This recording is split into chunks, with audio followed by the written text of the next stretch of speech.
మరి ఈ వీడియోలో మనం హానర్ X9C 5G మొబైల్ గురించి మాట్లాడదాం. మరి అమెజాన్లో దీన్ని 21,000కి అయితే సేల్ చేస్తున్నారు. మరి మొబైల్ యొక్క ప్రత్యేకత ఏంటి అంటే సెకండ్ జనరేషన్ సంబంధించిన సిలికాన్ కార్బన్ బ్యాటరీని అయితే యూస్ చేయడం జరిగింది. 6600 mAh బ్యాటరీ ఉంటుంది.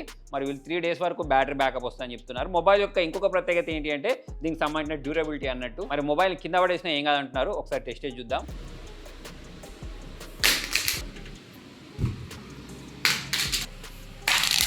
నెక్స్ట్ ఈ మొబైల్లో నాకు నచ్చింది ఏంటి అంటే దీనికి సంబంధించిన డిజైన్ బాగుంది, అట్రాక్టివ్గా కనిపిస్తుంది. నెక్స్ట్ ఇక్కడ మనకి కెమెరా మోడల్ అయినా కానివ్వండి, లేకపోతే కర్వ్డ్ డిస్ప్లే అయినా కానివ్వండి, మరి ఇవన్నీ చూడడానికి ప్రీమియం కనిపిస్తున్నాయి. దీనికి సంబంధించిన ఈ బ్యాక్ డిజైన్ కూడా నాకు చాలా ప్రీమియం కనిపించింది. మొబైల్ యొక్క డిస్ప్లే కూడా బాగుంది, కాకపోతే ఇక్కడ మనకు సెంటర్ పంచ్ హోల్ డిస్ప్లే అనేది కొంచెం పెద్దగా ఉన్నట్టు అనిపించింది. ఓవరాల్ చూసుకున్నట్టయితే ఇన్హ్యాండ్ ఫీల్ అనేది బాగుంది, లైట్ వెయిట్ ఉంది. 6600 mAh బ్యాటరీ ఇచ్చిన తర్వాత కూడా మనకు 189 grams మాత్రమే ఉంది చూసారా.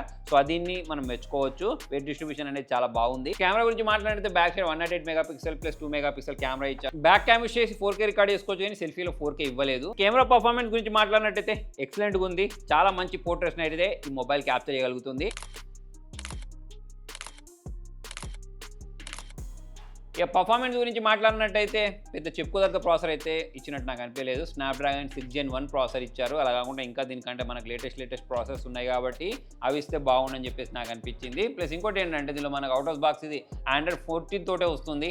మరి అట్లీస్ట్ Android 15 తోటి వస్తే అప్డేట్స్ అనేవి ఎక్కువ కాలం పాటు వచ్చేవి. మరి UI గురించి మాట్లాడితే దీనిలో మనకు ప్రీ ఇన్స్టాల్గా టిక్ టాక్ ఇచ్చారు. మరి ఎందుకు ఇచ్చారో వీళ్ళకే తెలియాలి. మరి ఏదో ఒక బ్లోట్వేర్ ఇస్తే ఇచ్చారు, కానీ మరి పనిచేయని యాప్ని అయితే దీనిలో వీళ్ళు ప్రొవైడ్ చేయడం జరిగింది. ఈ హానర్ వాళ్ళకి నా ఇంకొక రిక్వెస్ట్ ఏంటి అంటే వీళ్ళు రెగ్యులర్గా మొబైల్స్ తీసుకొచ్చి రెగ్యులర్గా అప్డేట్స్ ఇస్తే ఇంకా బాగుంటుంది.